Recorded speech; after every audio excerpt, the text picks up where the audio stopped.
Welcome along again to the Marina Bay Circuit. The atmosphere is thick, not just with humidity, but with tension as well, as we get ready for qualifying here at the Singapore Grand Prix.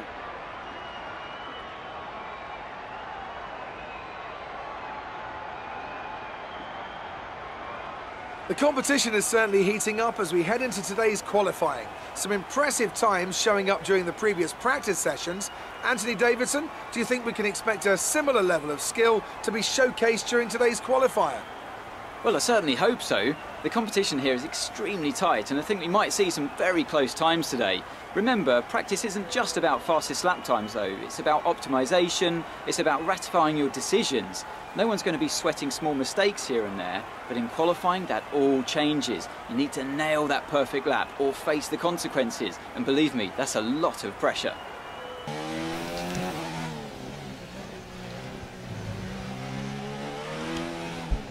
Hi guys, Brown here, welcome back to another part of my F1 2019 career mode, episode 15 I believe it is today, for the Singapore Grand Prix.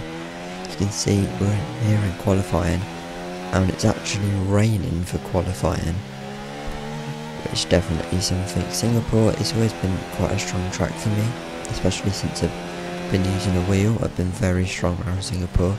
It was really strong around Singapore on F1 2018, so hopefully that form I have at Singapore can kind of carry over to this year's game. It was actually raining in practice, so I managed to get a slight kind of feel for what the conditions would be in qualifying. So as we head into the final chicane to complete our first run, around the final corner that isn't really a corner,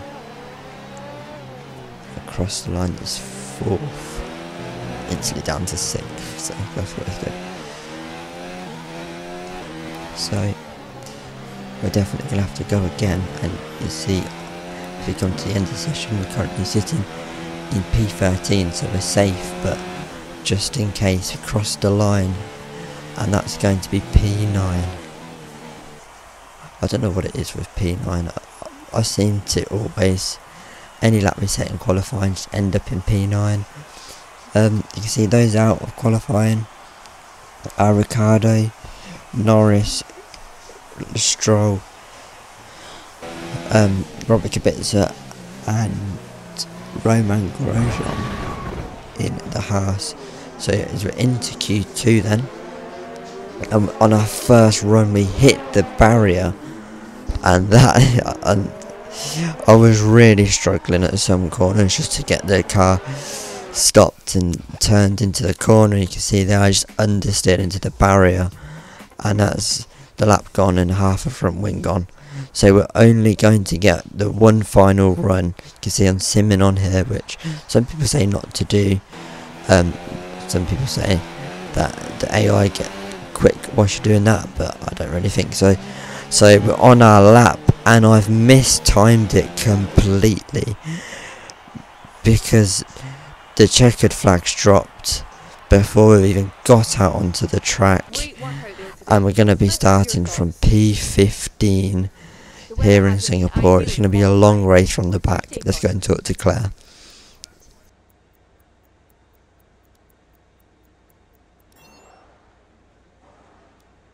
It looks like you've really been focusing on research and development this season.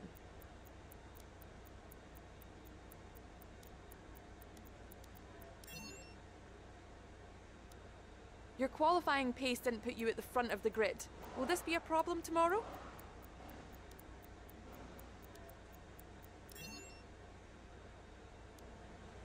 Great.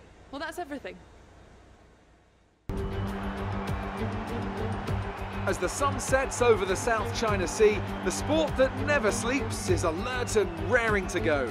Welcome, under the bright lights of the Marina Bay Circuit, to another Singapore Grand Prix. It's a very long, very physical lap, this one, and really there's not much in the way of margin for error. So we have a bit of an endurance race for you tonight. It's a 3.1 mile lap here at the Marina Bay Street Circuit with 47% taken at full throttle. It's hot, humid and bumpy around the 13 lefts and the 10 rights of mostly slow corners. But we should see speeds of up to 200 miles per hour along the Raffles Boulevard.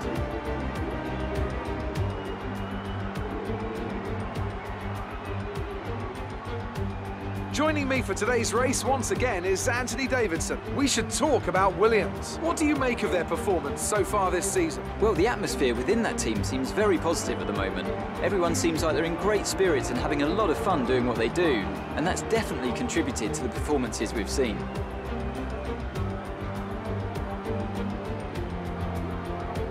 With the race minutes away from starting, here's what today's grid rundown looks like. An immense lap from Lewis Hamilton yesterday puts him on pole position, with Sebastian Vettel starting alongside. Looking at the rest of today's grid, we have Leclerc, Gasly, Valtteri Bottas and Verstappen, Weber, Perez, Hülkenberg and Alexander Albon, Butler, Magnussen, Kimi Räikkönen and Russell, Brown, Ricciardo, Lando Norris and Lance Stroll. Kubica and Romain Grosjean sits at the back of the grid. And now it's time to head down to the track. So it's going to be a one-stop race here today from the mediums onto the set of the hards. Had a play around, see if we can maybe start on the hards, but then I thought maybe no, we won't do that. We'll cost ourselves way too much time in the early part of the race. And that is the most crucial part of the race. I'm going to put some more fuel in the car because I like a heavier car so I can push a bit more. But let's go then to the 5 red lights here in Singapore. It's lights out and away we go. It's Ferrari v Mercedes into turn 1. Everyone getting away well there. We're going to cut to the inside of pretty much everyone there. Down the inside, we're side by side with a Haas. I think that's Kevin Magnussen, sorry, as coming through the screen. Albon's up ahead, battling with Devon Butler, I think it is. Raikkonen in the Alfa is now got past Romain Grosjean, and it's Vettel, that's Hamilton, heading down into turn 5. With everyone still jostling for positions in the back there. As everyone down at the back, you can see is getting some great camera angles here. We're now on the back of the Renault of, I do believe it's Devon Butler. It could be Ricciardo, could be wrong. But it's very hard to overtake around Singapore. And to be honest, when you hear in real life when they say, oh, this track's hard to overtake, I don't really believe it. Because you can overtake on any track if you're prepared to take the risk in there. We are going to take the risk. We went for it down the inside of Devon Butler, but he's pinched us into the apex. We hit him and half spin there. So I think I just proved myself wrong there, didn't I? With that. So we need to get our head back down, get back after Butler and then our teammate, because I need to get through these as quickly as I physically can, because don't want to be spending, let's say, 4 or 5 laps behind someone. I need to get the hammer down here in Singapore, as we've already re-caught the back then of Devon Butler. This is the same lap as we're coming on to lap 2. We're going to have a little look to his inside. Raikkonen thinks about it on us. Luckily he doesn't go for it. But can we get Devon Butler here? We're right on the back of him. Skipped on a couple of laps there. And here we are, and there goes Raikkonen down our inside. He thought about it into turn 1. He was actually alongside us for a couple of seconds there. We managed to hold him off round the outside. And now can we turn defence into attack as we're catching the back of Devon Butler. We're catching. Where we're going to go? We're going to go to the outside. We swap him the dummy. We're going to sail round his outside. We're now going to have the inside line, but that doesn't matter because we've already got him before that right-hander. And now we can push after our teammate Alex Albon. You can see Albon battling now with the McLaren of Nico Hülkenberg. He's struggling to get past, and this kind of concludes what I said I didn't want to happen, because we need to get past Albon as quickly as we can here. Can we do it? We head through. We're not really going to get a move done anywhere around this part of the track. So we're going to have to wait a little while then. But we are very close, and now heading round the final corner. Are we close enough to Albon? I don't think we are. No, we're not. We might be close enough though if we can hit all our apexes and get a good result, but we've gone wide. I tried to have a look round Albon's outside, but I just ran the car a little bit too far wide, and we're not going to be able to mount a challenge on that lap. And here we come then again, 1 lap later, trying to get past Albon. We're a little bit closer this time, so maybe we can, as we head down and through the DRS section, and we're getting closer. But Albon has DRS as well, so he just pulls away from us, and we've got no chance of sticking with him. I was full overtake DRS as well, and he just pulled away the straight line speed of the Toro Rosso. It's a bit annoying, but I know it kind of helps us as well. Here we come 1 lap later, but the same thing was happening. I decided to go for the dive because I was starting to get a little bit frustrated now.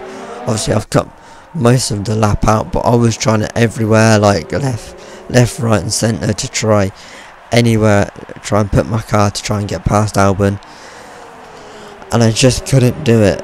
As here we are, but we might be able to do it soon, hopefully. And we're a little bit closer to Albon here. Could this be it? We're right on the back of Albon, and he goes a bit defensive, and now this could be the opportunity that I've been waiting for. We're on the back of Albon. Are we close enough? He just pulls away again. What am I meant to do here to get past Alex Albon? He's doing a great job defensively. He's tried for the dive down the inside there, covered that again, through the final chicane, and now through the final couple of corners, and we are going to go for it down the inside into the final corner. I thought about it there, and I backed out of it. Albon covered it as well, but now we're a lot closer to the back of Alex Albon. We're going to go for a little look down his inside. He went defensive there, and now we are much closer to the back of our teammate, and surely here, but this where he makes his one final mistake. He goes defensive to that inside line, which is just going to cost him all the way down this straight, and we're finally close enough, and we're going to pull to his outside and go right round his outside at the end of that DRS section, and we've finally got Alex Albon there. It took long enough. I mean, cut down, that doesn't look as long, but that was literally about 7-8 laps of me just sitting behind Albon, trying anything to get past. You can see in the later clips in that battle where I was going for the dive bombs a little bit more, because I was just getting more and more frustrated that I couldn't overtake him. But here we come now on Nico Hülkenberg. Nearly got him there, heading into that right-hander. And here we are. I think we're close enough here. We are close enough. We're alongside Hülkenberg. We're still alongside Hülkenberg. We've got ahead of Hülkenberg, and we've finally got past those two then of Hülkenberg and our teammate Alex Albon. Took a lot longer than I was anticipating. Took about 7-8 laps, way too long, as we skip on here and make our one and only stop. Hülkenberg follows us in.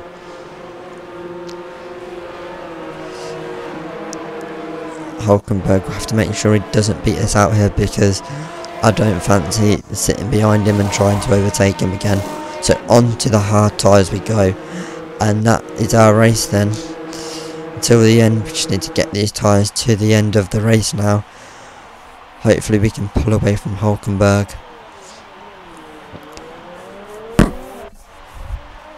We're back out onto the track, and now we can get on and put the power down and get my head down. As we skip on a couple of laps, we've flown away here. We're not even in shot of Hülkenberg, but he's out of the race. Not sure what went wrong with him.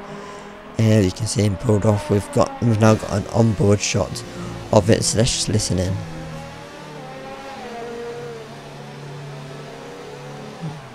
Not sounding good. I think that's electrical, nothing really sounding right, and he hits the barrier there, braking very late, as yeah, I think that's just electrical, so nothing like clunking in the engine. But here we come now on the Renault of Daniel Ricciardo. The Renault starting on the hard tyre, so they're still yet to make their stop, so Ricciardo was a bit of a sitting duck once I got on the back of him, and we couldn't really do a lot to defend. We just went to his inside, and then that was pretty much our race. We got past Ricciardo pitted, but yeah, you might as well saw Butler ahead. Butler was also on the same strategy, so he pitted, and then I would try to catch Lucas Weber, but he had some great pace. He was taking about 2-3 seconds a lap out of me. But what I didn't realise at the time, I actually had wear on the gearbox, and it was like at 70%. You can see Vettel wins the race, but it was on, the gearbox was on like 70%, so I think my gear shifts was a bit delayed and I didn't really realise.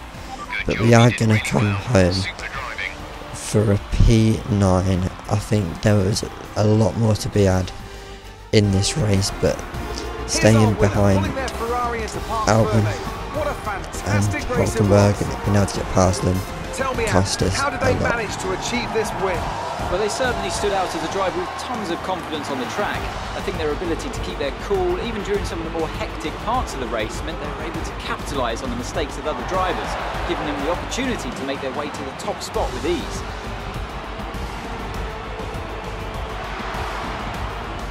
Ferrari are at it again, an excellent performance at today's Grand Prix, and they're certainly a team that know what they're doing out there.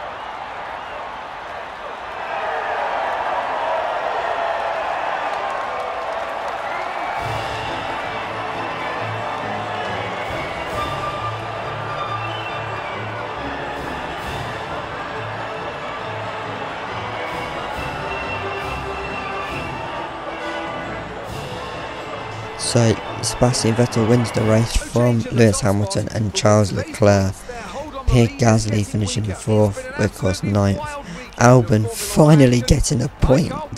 Am I seeing things? Is that actually happening? The other retirement of Nico Hulkenberg, obviously we saw in the drivers. We're doing alright. In the constructors we're doing well. Albon now anticipating a solid points, I think it is, in the championship. So it's still mostly us that's going to Good day today. Let's have your take on it. There wasn't much between you and Lucas by the finish today.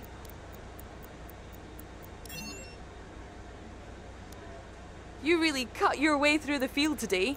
What was your strategy?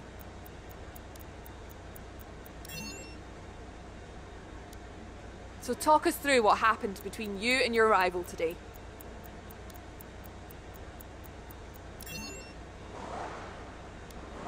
Do you think you were lucky not to end your race with that crash?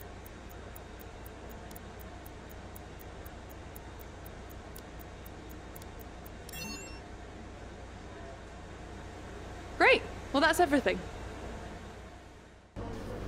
So we're back in the paddock then, and we've nearly won our rivalry with Kevin Magnussen that we did back in the German Grand Prix, I think it was. So we got a healthy chunk of R&D points now.